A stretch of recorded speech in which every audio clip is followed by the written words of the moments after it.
I'm not gonna try to acknowledge all these devotees who joined today because I may forget some devotee join and then they logged out. So we will continue reading the book.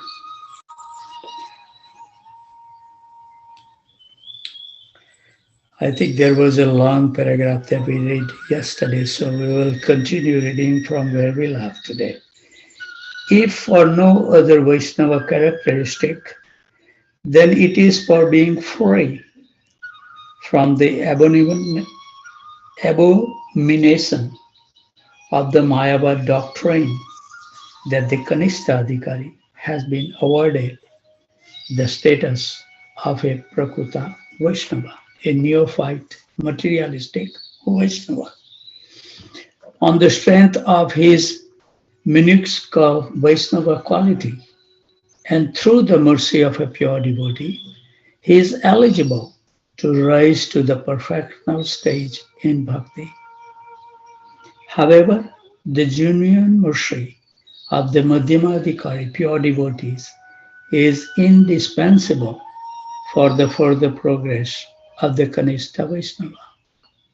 And by such mercy, his deity worship and chanting can quickly become purified of their tainted, shadowy nature and acquire the true transcendental character. Now we come to the fourth quality, upeksha, indifference, neglect, and avoidance of those who are envious. Firstly, an envious person has to be defined, and the different types of envious persons have to be delineated. Dvesh, enmity, is an unfortunate human trait, also known as matsarata, envy, and hate. This heinous propensity is the exact opposite of prema. The Supreme Lord alone is ultimately the sole recipient of prema. Antipathy against the Lord is known as dvesha, of which there are five kinds: skepticism, not having faith in God; belief that the Supreme Lord is nothing more than a natural potency of creation, which automatically brings about the result of one's karma. Third, not believing in the transcendental form of the Lord. Fourth, not accepting the position of the Jiva as an eternal servant of the Lord. And fifth, the absence of mercy. So persons who are polluted by such dvais can never attain pure bhakti, and they do not possess even a slight tinge of the intuit bhakti possessed by the Kanishta Adhikari in his deity worship. These five dvesas are generally found in persons overly attached to the material world and the sense enjoyment thereof. The third and fourth type of dvesh are sometimes accompanied by the propensity for suicidal renunciation, often found in Mayavadi sannyasis, which culminates in spiritual self-annihilation.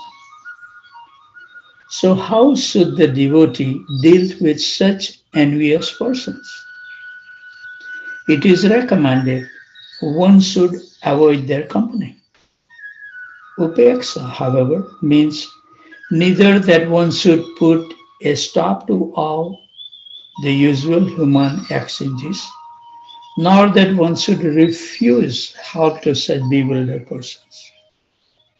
On the contrary, if an envious person is in danger or in distress, everything should be done to ameliorate his agony.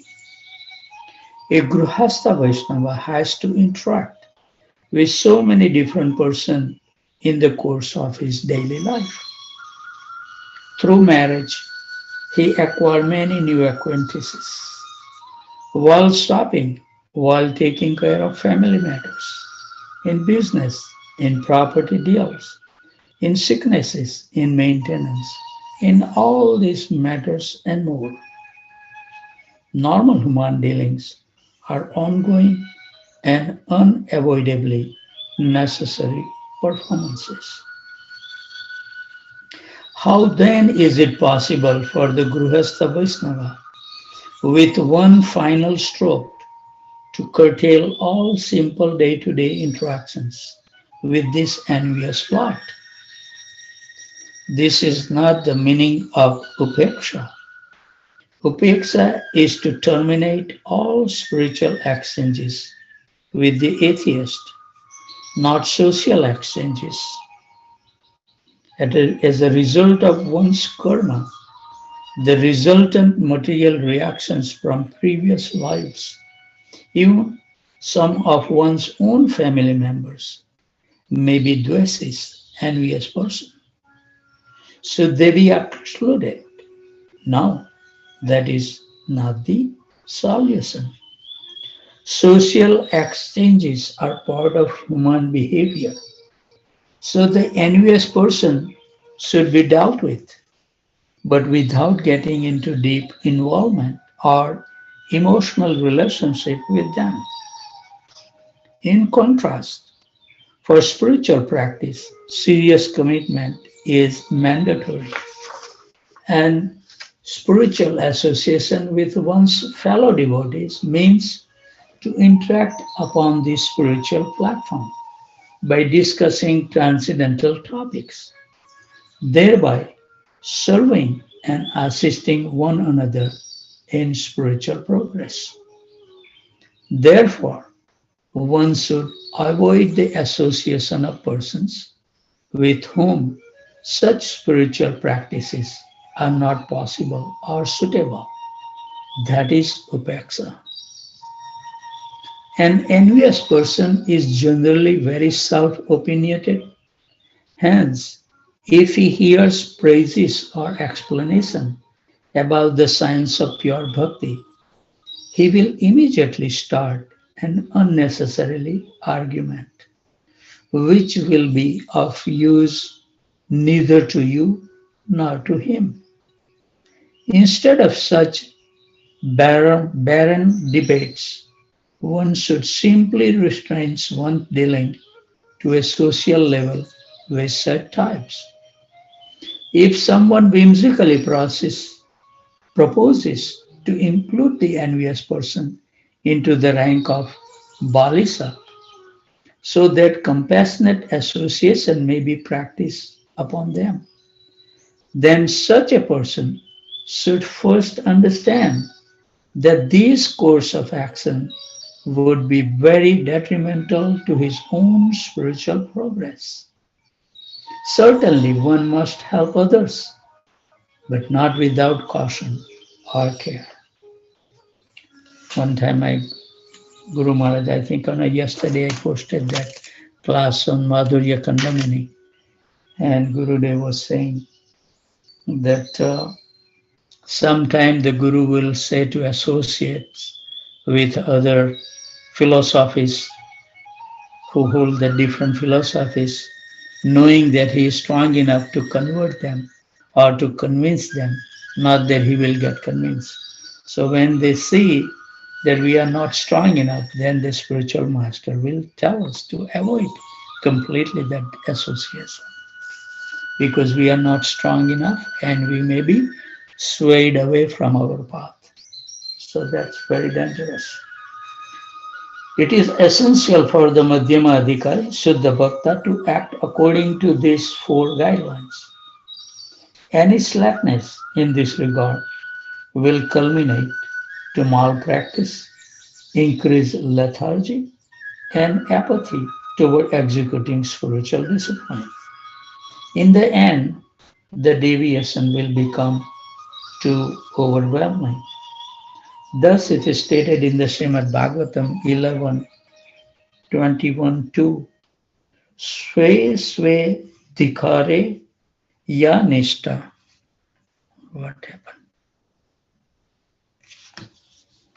music somehow or other. I was trying to lower the volume, but it just stopped. Hare Krishna. Hare Go.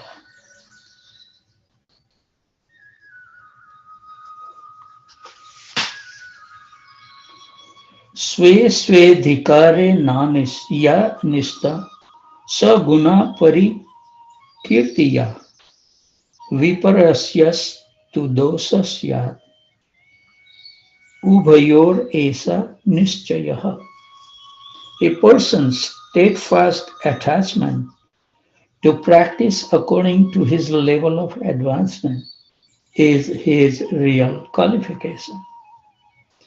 Deviation from practice suitable to his level of advancement becomes a disqualification.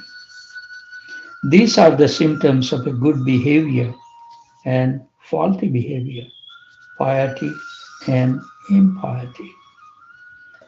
Thus, in accordance with scriptural injunctions, the prime duty of a Madhyama Adhikari Shuddha Bhakta are to cultivate love for the Supreme Lord, friendship with pure devotees of the Lord, compassion for the innocent, and aloofness from the envious. The degree of friendship that the Madhyama Bhakta establishes with other Bhaktas of this level should correspond to the level of their bhakti. Similarly, the degree of compassion he bestows upon the ignorant will depend upon the sincerity and state of knowledge of that innocent person. In the same way, avoidance of association with the envious person is also in accordance with the degree of their envy. The Madhyama Adhikari Shuddha Bhakta must carefully consider all these points and then conduct his spiritual life accordingly.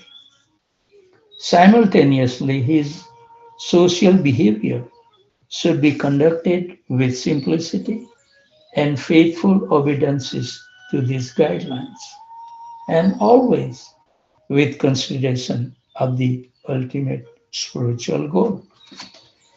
At this juncture of Sri Nityananda's Babaji of Badagachi village interjected, quote, how do the Uttama Adhikari Shuddha Bhakta conduct themselves? Sri Haridas Babaji replied, quote, dear son, when you have already asked me a question, please allow me to complete my answer. I'm aged, my memory is weakening. Whatever I have in mind, I might forget. So Sri Haridas Babaji was a strict and straightforward devotee. True, he never looked for fault in others, but he would instantly point out something that was out of place. Everyone fell silence upon his admonition. Then, after a few moments, Sri Haridas Babaji again offered his obeisances to the sitting place of Sri Nityananda under the banyan tree and resumed his dissertations. Unquote. As the bhakti of the Madhyama Adhikari ascend to the level of prem, he gradually becomes an Uttama Adhikari. The characteristics of an Uttama Adhikari are mentioned in Srimad Bhagavatam 11:2-45. See Havir Uvacha, now Yogendra is speaking. Sarva Bhuteshu Ya Pasyed Bhagavad Bhavan Atmanaha Bhutani Bhagavati Atmani Esa Bhagavato Tamaha. See how it said, the Uttama Adhikari devotee sees within everything the soul of all souls, the Supreme Personality of Godhead, Sri Krishna. Consequently, He sees everything in relation to the Supreme Law and understands that everything that exists is eternally situated within the Lord. The Uttama Adhikari is also known as an Uttama Vaishnava, the most advanced and elevated Vaishnava. He sees everything in terms of prem, and thus prem is the constant emotion that adorn the character of an Uttama Vaishnava. At times, various differing bhavas manifested in his personality, but they are all transformation of prem. Kindly observe the character of Srila Sukadeva Goswami and Uttama Bhagavat, topmost devotee. He referred to Kamsa as Bhoj Pamsula, the most sinful of the Bhoja dynasty. Ostensibly, such an expletive appears to be a display of anger toward Kamsa, but actually, the statement is stimulated by and is thus a manifestation of Krishna Prema. When Suddha Prema becomes all in all, the very life force of a devotee, he is to be known as a Bhagavat Uttama. Upon this platform of bhakti, the four distinctions in attitude, prema, maitri, kripa, and upeksha, that are the hallmarks of the Madhyava Vaishnava cease, and the Bhagavat Uttama excludes only Krishna Prem. He does not discriminate amongst the neophyte, an intermediate, or an advanced Vaishnava, or even between a Vaishnava and a non-Vaishnava. This elevated position is very rarely attained. Do you notice something unique? The neophyte Karista Vaishnava is generally not enthusiastic about serving Vaishnava, and the topmost Uttama Vaishnava makes so no discrimination between a Vaishnava and a non-Vaishnava because he sees all jivas established as servants of Krishna. Consequently, we see that only the intermediate Madhyama Vaishnava consciously practices respect and service to the Vaishnava in a deliberate sense. Thus, the intermediate Madhyama Vaishnava will serve all three categories of Vaishnava: Vaishnava, Vaishnavatara, and Vaishnavatama. The Madhyama Vaishnava must serve each Vaishnava in accordance with his status.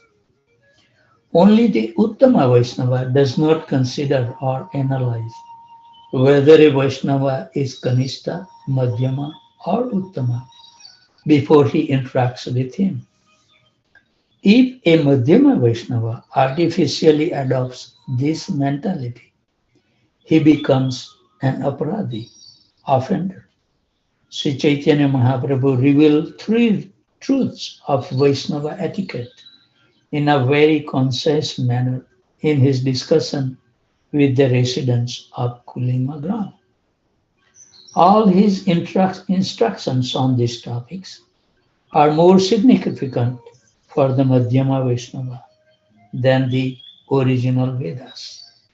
Actually, what is the definition of Shruti, the Vedas? The answer, the words of the Supreme Lord are Veda. We have still 4 minutes, okay. See, Haridas Babji fell silent after he had spoken these words.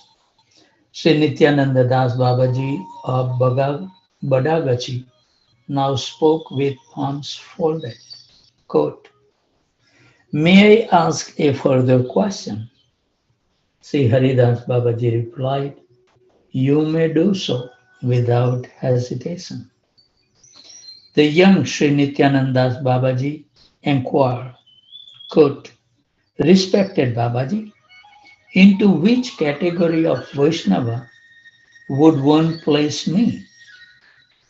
Am I a Kanishta or a Madhyama? I'm certainly not an Uttama Vaishnava.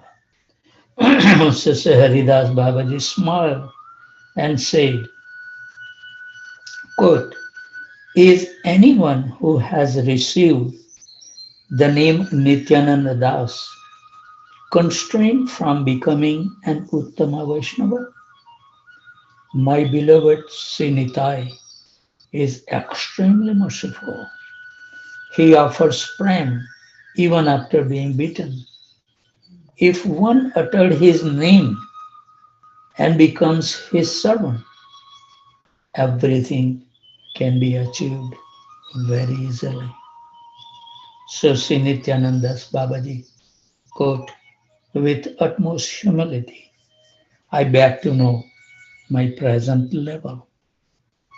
So Sri Haridas Babaji, quote, then you must reveal everything about yourself.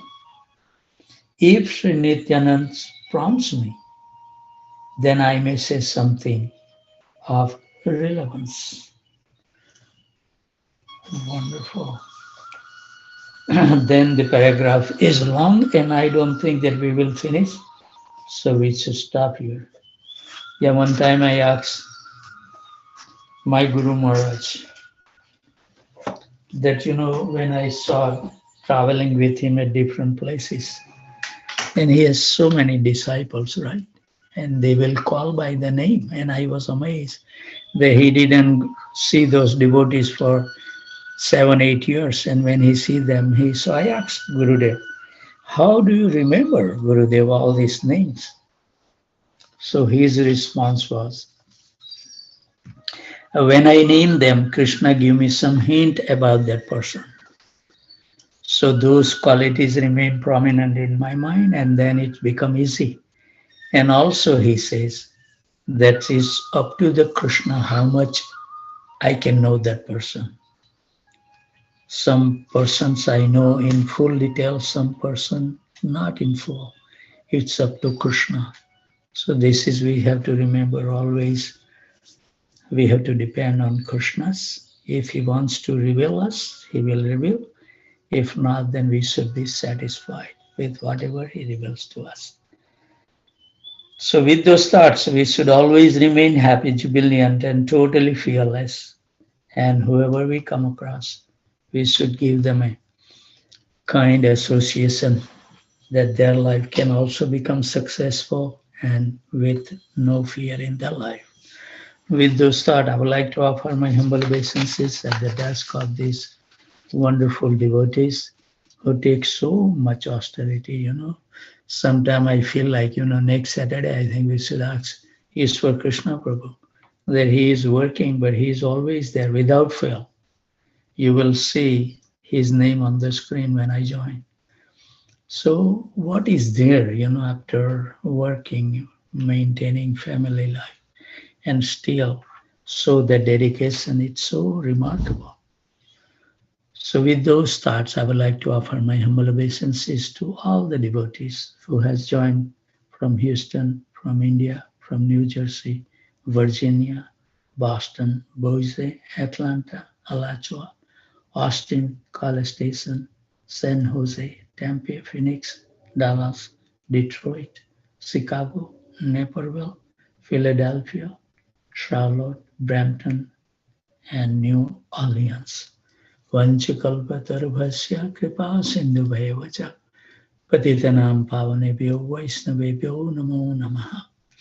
And also yesterday, if you listen that class of Madhurya Kadambini, it also says that the Uttama Adhikari, because he doesn't distinct any distinctions of the level of the devotees, so they cannot preach. So when they wants to preach, they accept the Madhyama platform to preach because then and then they can discriminate and preach according to the position of a person.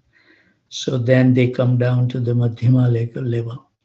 Because on the top level, Uttama Adhikari always feel that everybody is much more advanced than themselves.